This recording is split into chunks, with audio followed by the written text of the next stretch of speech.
Oke, kita belajar matematika akan belajar tentang garis. Sederhana ya. Garis. Nah, yang dimaksud garis kalau dalam matematika itu adalah garis lurus. Biasa digambarkan misalnya seperti ini. Ada tanda panahnya. Nah, tanda panah itu untuk apa maksudnya? Ini garis dalam matematika itu panjangnya tak berhingga terus, ya, ini terus ke sana, tidak berhingga. Misalnya ada garis yang digambarkan seperti ini, meskipun pendek, ya, tetapi ini maksudnya adalah tak berhingga. Ada kalanya tidak menggunakan tanda panah, hanya menggunakan begini saja. Ini garis, ya, ini garis. Nah, kita belajar garis ini, kita tentu harus mengetahui pembicaraan kita. Kalau kita bicaranya di bidang, apa maksudnya bidang? Nah, seperti lembaran kertas ini, bidang itu, panjangnya tak berhingga, luasnya tak berhingga. Nah, itu hanya bisa dibayangkan dengan pikiran. Ya, itulah matematika. Bidang itu luasnya tak berhingga, seperti garis panjangnya tak berhingga. Kenyataannya pernah melihat sesuatu atau garis yang panjangnya tak berhingga?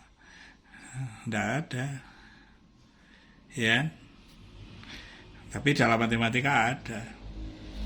Kalau hanya pakai contoh saja, rel kereta api atau kawat atau apa, itu garis ya terbatas. Jadi kadang-kala istilah-istilahnya kalau hanya sebagian, ini namanya ruas garis, itu istilah-istilah saja lah. Untuk melihat itu hanya sebagian, sepotong saja.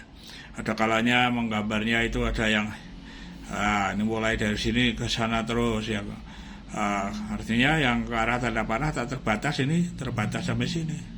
Ya kalau kanan kiri seperti ini, ya garis lurus, ya maksudnya garis adalah garis lurus. Kalau di bidang itu hanya pengertian kita hanya bidang datar saja. Jangan membayangkan seperti 3 dimensi. Bidang itu ya ada yang menyebutnya 2 dimensi. Gitu. Nah, letak garis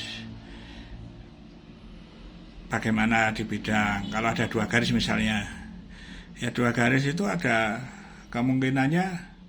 Gimana kalau kita menggambar garis, 2 garis, ini garis. Sering juga diberi nama dengan huruf kecil, ya seperti misalnya garis P itu. Maksudnya supaya kita bisa nyebut itu garis P. Ada garis Q misalnya, ya. Ada garis Q ini di sini Q. Nah, tinggal ada kemungkinan letak 2 garis itu secara umum di bidang ada berapa kemungkinan? Ada 3 kan? Nah, apa saja ya? Coba kalau misalnya ini ada garis, tidak pakai tanda panah ya. Nah, ini ada garis yang lain. Misalnya ini garis A, ini garis B. Nah, ini kalau bidang ini harus berpotongan karena hanya bisa menggambarnya di semacam kertas ini. Itu harus berpotongan. Gitu ya.